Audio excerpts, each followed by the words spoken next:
பிரியமானவர்களே, ஆண்டவராகிய இயேசு கிறிஸ்துவின் நாமத்தினாலே உங்கள் யாவரையும் அன்போடு கூட நான் வாழ்த்துகிறேன். ஆண்டவர் கிருபையாய் நமக்கு கொடுத்த இந்த புதிய நாளுக்காக முதலாவது நாம் ஆண்டவருக்கு நன்றி சொல்லுவோம்.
இந்த நாளுக்கென்று ஆண்டவர் கொடுக்கிற ஒரு வார்த்தை ஏசாயா தீர்க்கதரிசன புஸ்தகம் 26வது அதிகாரம் 4வது வசனம். ஏசாயா 26:4. கர்த்தரை என்றென்றைக்கும் நம்புங்கள், கர்த்தராகிய யெகோவா நித்திய கன்மலையாய் இருக்கிறார். இந்த காலை வேளையில் ஆண்டவருடைய வார்த்தை சொல்லுகிறது, கர்த்தரை என்றென்றைக்கும் நம்புங்கள். நம்முடைய வாழ்நாள் முழுவதும் என்றென்றும் கர்த்தர் மேல் நம்பிக்கையாய் இருக்கும் பொழுது ஒன்றும் நம்மை அசைக்க முடியாது. கர்த்தராகிய யெகோவா அவர் நித்திய கன்மலையாய் நம்மோடு கூட இருக்கிறார். அந்த கன்மலையாகிய கிறிஸ்து நம்மோடு கூட இருக்கிறபடியினாலே ஒன்றும் நம்மை சேதப்படுத்த முடியாது, ஒன்றும் நம்மை மேற்கொள்ள முடியாது. ஆகவே நாம் கர்த்தரை என்றென்றைக்கும் நம்பும் பொழுது நிச்சயமாகவே யெகோவா நமக்கு நித்திய கன்மலையாயிருந்து நம்மை பாதுகாத்து வழிநடத்துகிறது மாத்திரமல்ல, கன்மலையின் மேல் நம்மை உயர்த்தி ஆசீர்வதிக்கிற தேவனாயிருக்கிறார். இந்த காலை வேளையிலே ஒருவேளை இதுவரையிலும் பல சூழ்நிலைகளிலே மற்றவர்களால் நீங்கள் தாழ்த்தப்பட்டிருக்கலாம். ஆனால் இன்றைக்கு கர்த்தரை நம்புங்கள், உயர்ந்த அடைக்கலத்தில் வைக்கப்படுவீர்கள். கன்மலையின் மேலே ஆண்டவர் ஒவ்வொருவரையும் உயர்த்தி ஆசீர்வதிப்பார். ஆகவே இந்த காலை வேளையிலே கர்த்தரை என்றென்றைக்கும் நாம் நம்புவோம். 2 சாமுவேலின் புஸ்தகம் 22ஆம் அதிகாரம் 31ஆம் வசனம் சொல்லுகிறது, தேவனுடைய வழி உத்தமமானது, கர்த்தருடைய வசனம் புடமிடப்பட்டது, தம்மை நம்புகிற அனைவருக்கும் அவர் கேடகமாயிருக்கிறார். கர்த்தரை நம்புகிற எல்லாருக்கும் அவர் கேடகமாயிருந்து பாதுகாக்கிற தேவனாயிருக்கிறார். அவருடைய வழி உத்தமமானது, அவருடைய வசனம் புடமிடப்பட்டது. அந்த வேத வசனம் தான் நமக்கு வழி காட்டுகிறது. கர்த்தருடைய வசனம் தான் நம்மை பாதுகாக்கிறது. ஆகவே அதுதான் நமக்கு கேடகமாய் இருந்து நம்மை எல்லா தீங்குக்கும் சத்துருடைய திட்டங்களுக்கும் விலக்கி நம்மை பாதுகாக்கிறது. ஆகவே கர்த்தருடைய வசனத்தை அதிகமாய் நாம் நம்புவோம், ஏற்றுக்கொள்ளுவோம். யாத்திராகம புஸ்தகம் 33ஆம் அதிகாரம் 21ஆம் வசனம் இப்படியாய் சொல்லுகிறது, பின்னும் கர்த்தர், இதோ என் அண்டையிலே ஒரு இடம் உண்டு, நீ அங்கே கன்மலையில் நில்லு என்று ஆண்டவராகிய தேவன் மோசேயை பார்த்து சொன்னார்.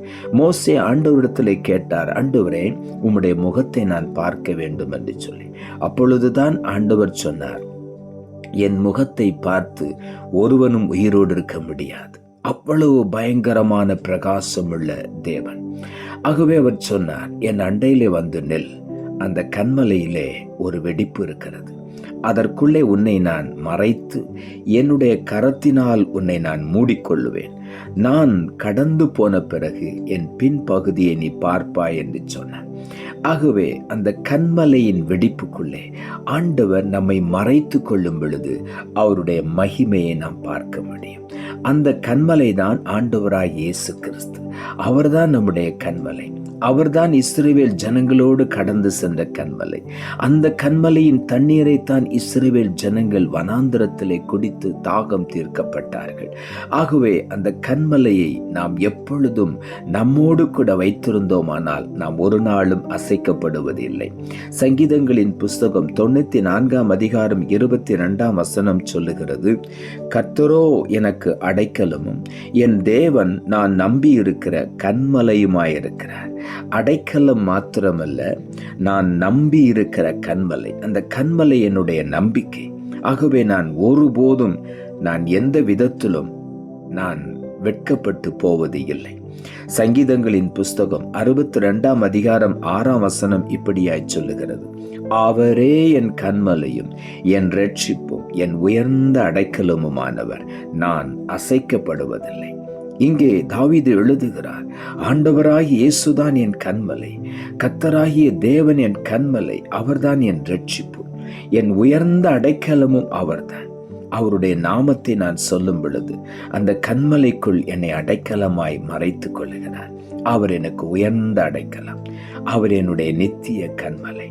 ஆகவே நான் ஒருபோதும் அசைக்கப்படுவதில்லை. இந்த காலை வேளையில பலர் நம்மை பார்த்து உன்னை தொலைத்து விடுவேன் என்று சொல்லலாம், நம்மை அசைக்க பிரயாசப்படலாம். ஆனால் கர்த்தரை நம்பும் பொழுது, அந்த கன்மலைக்குள் அடைக்கலமாய் நாம் வரும் பொழுது ஒன்றும் நம்மை அசைக்க முடியாது.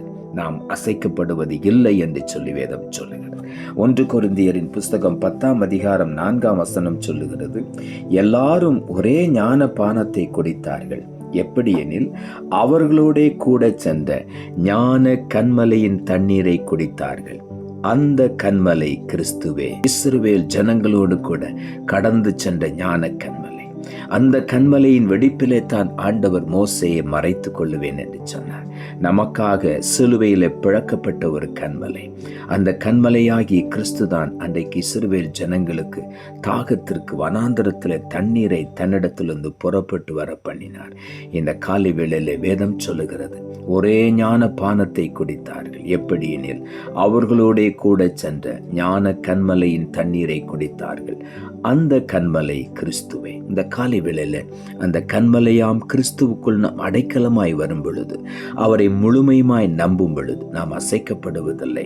அவர் நமக்கு நித்திய கன்மலையாய் நம்மோடு கூட இருக்கிறார். நம்மை உயர்த்தி ஆண்டவர் ஆசீர்வதிப்பார். அவர் நமக்கு கேடகமாயிருக்கிறார். நம்முடைய தலையை அவர் உயர்த்துவார். கன்மலையின் மேல் நம்மை உயர்த்தி மேன்மைப்படுத்தி ஆசீர்வதிக்கிற தேவன். ஆகவே இந்த காலை வேளையில எதை குறித்தும் பயப்பட வேண்டாம். யாரும் நம்மை ஒருவேளை தாழ்த்தி விடுவார்கள் என்று நாம் எந்த மனிதனை பார்த்தும் பயப்பட வேண்டாம். ஏனென்றால் நமக்கு உயர்வு வருகிறது ஆண்டவரிடத்திலிருந்து. அவர்தான் நம்முடைய நித்திய கன்மலை. அந்த கன்மலையின் மேல் நம்மை உயர்த்தி ஆண்டவர் மேன்மைப்படுத்துவார். ஆகவே உள்ளத்தின் ஆழத்திலிருந்து ஆண்டவருக்கு நன்றி சொல்லுவோம். நாம் ஜெபிப்போம். அன்புள்ள ஆண்டவரே, கிருபையாய் நீர் கொடுத்த இந்த புதிய நாளுக்காய் மறுபடியும் உமக்கு நன்றி செலுத்துகிறோம். ஆண்டவர் கொடுத்த ஜீவனுள்ள வார்த்தைக்காக நன்றி. கர்த்தரை என்றென்றைக்கும் நம்புங்கள். கர்த்தராகிய யெகோவா நித்திய கன்மலையாய் இருக்கிறார் என்ற வார்த்தையை கொடுத்தேன். வசனத்தை கேட்டுக்கொண்டிருக்கிற ஒவ்வொருடைய வாழ்க்கையிலும் இருக்கிற பயத்தை எடுத்து போடும். என்னை தாழ்த்தி விடுவார்களோ, என்னை தள்ளி விடுவார்களோ என்ற பயத்தை எடுத்து போடும். கர்த்தரை முழுமையுமாய் நம்பி அந்த கன்மலையாகி கிறிஸ்துவின் மேல் அடைக்கலம் புகுந்து அவர் நிச்சயமாய் என்னை உயர்த்துவார் என்று, அவர் என்னுடைய நித்திய கன்மலை என்று நம்பி முன்னேறி செல்ல, மேன்மை அடைய ஒவ்வொருவருக்கும் உதவி செய்யும். தாழ்த்துகிறோம். இரட்சகர் இயேசுவின் நாமத்தில் ஜெபிக்கிறோம் நல்ல பிதாவே. ஆமென்.